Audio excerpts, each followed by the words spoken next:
Hello guys, bali ang isi-share ko sa inyo ngayon is paano maglagay ng Bluetooth module sa video okay player ninyo na hindi mo na kailangan mag-switch sa player sa Bluetooth.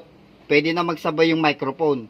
Kung halimbawa gusto mong kumanta sa Bluetooth, i-on mo lang yung Bluetooth, ganyan, pwedeng magsabay yung Bluetooth tsaka yung player na tumunog. Kaya hindi mo na kailangan mag-switch. Kung halimbawa gusto mong kumanta sa via Bluetooth, hindi mo na kailangan i-switch yung audio niya sa amplifier. Ngayon, ang ginawa ko bali dito, ang ginawa ko dito, paano ko nilagay siya na hindi hihina yung signal ng Bluetooth at hindi rin hihina yung signal ng player. Kasi kung ang gagawin mo is pagsasamahin mo yung signal audio ng Bluetooth sa player, lalagay mo doon sa likod ng input ng video okay na RCA input na DVD, maghahati sila nag-aagawan ng signal. Kaya ang ginawa ko, itong Bluetooth module na to, ginawan ko siya ng audio input sa mic input ng ampli. Doon nakalagay yung mic input ng ampli. Totoo talaga na madumi ang kalalabasan ng audio pag doon ka naglagay ng audio signal sa mic input ng ampli. Lalo na kung Bluetooth or cellphone ang ipapasok mo doon. So ano yung ginawa ko? Para gumanda yung Bluetooth signal doon sa audio signal ng Bluetooth pag pinasok mo doon sa mic input. So ganito lang yun bale. Off muna natin tong Bluetooth, no. Dalawang potentiometer yung gagamitin mo. Ito yon, path 1 at saka path 2. Ngayon, para pa-filter mo yung lakas, yung audio out ng Bluetooth module, yung audio out, lagyan mo muna siya ng potentiometer na isa. Ito bali ang magpipilter ng lakas. Pagkadaan mo ng potentiometer dito sa path 1, i-out mo siya, lalagyan mo siya uli ng potentiometer 2. Ito naman yung magiging control mo ngayon dyan sa labas. Etong isang volume, ito yung itatago mo to, bali, ito yung pinaka-filter, nakatago lang yan. Yan ang mag-a-adjust ng volume talaga ng lakas. Kasi madumi talaga ang signal ng Bluetooth kung diretso sa mic input may papasok. So, ito bali yun. Potentiometer 1, tapos potentiometer 2. Tapos itong isang linya na to, ito na yung mic input papunta sa ampli. Ito yon. So, yung sa potentiometer 2, dito na siya pumasok sa mic input. Tapos yung volume niya, ayan, nasa 12 to 1 o'clock lang. Kaya ikaw pa rin ang mag-a-adjust talaga ng lakas. Ayan. Bali dito ko kinuha yung signal ng Bluetooth sa mic input ng ampli. Para hindi ka na mag-a-adjust. Halimbawa, CD, so hindi na ganon. Kasi kung gagamitin ko yung Bluetooth lang mismo, hindi pwede magsabay yung Bluetooth sa ampli ay sa player. Kaya ang ginawa ko, kung dito mo kukunin, dito mo lahat ipapasok sa CD input yung signal ng Bluetooth at saka player. Nag-aagawan lang siya. Maganda sana kung hindi nag-aagawan, doon na lang sana, splitter na lang kailangan mo.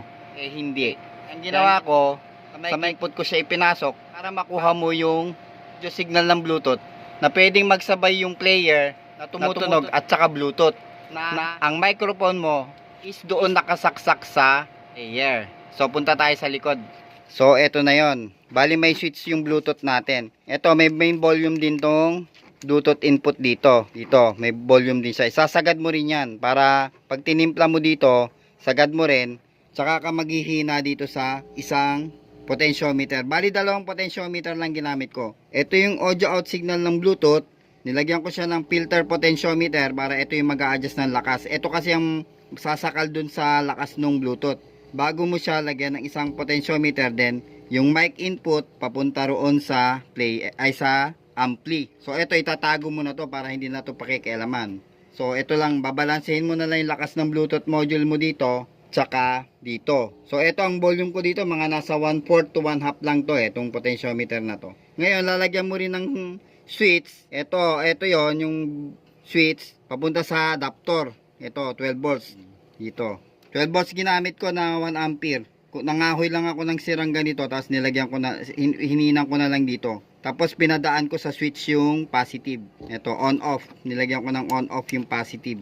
Pwede naman gusto mo rekta o kaya lang mas maganda lagyan mo siya ng switch. Ayan. So para hindi na ako magsisira ng adapter, yun na lang. May nabibili naman na ganito. Kung may mabibili ka dyan sa electronics, yan na lang, hinangin mo na lang. So yun lang yung pinaka-sistema niya. Bluetooth module, audio out, mono po ito, mono, pinagsama ko yung left and right, tapos yung ground, nakahiwalay. Yan, papasok sa potentiometer 1, padaan sa potentiometer 2, yung pinaka magiging main volume mo. Then, out ng potentiometer 2, papunta dun sa mic in ng player. Bali, ganun lang po yun. Bali, wala naman po siyang sikreto. Kaya lang, ito lang, ginawan ko siya ng paraan para maganda yung audio signal mo. So, pwede magsabay yan. Pwede ka mag-player. 2, 3, 4. Ayan, halimbawa, mag-play tayo dyan.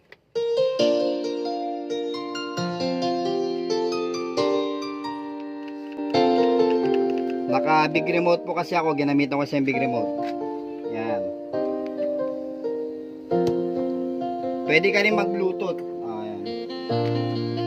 Ito yung mic input ng, may potentiometer din siya para na i-adjust na hinaan ng gumagamit. Ayan. Check. Check, test, see, 1, 2, test. Check, check. Check, test, see, 1, 2, test. Ayan. May potentiometer din siya. Yan. May adjustan din ng mic. Yan.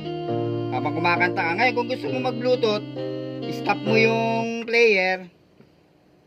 Ayan. Pwede kang kaya, no? Check. Check, check, check. Ayan. Check, test, say, 1, 2.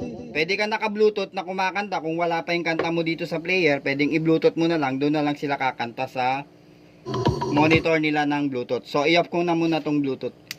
So, pwede siyang magsabay. Pwede kang naka-bluetooth kumanta. Pwedeng naka-player ka kumanta. Ito lang yon. Kailangan meron ka lang filter na. So, hanggang dito na lang guys. Sana na-gets nyo. Basta ito lang naman yun. Wala na may ibang sikreto. Nilagyan ko lang siya ng filter na potentiometer para hindi gagaralgal yung tunog niya. Sige, thanks.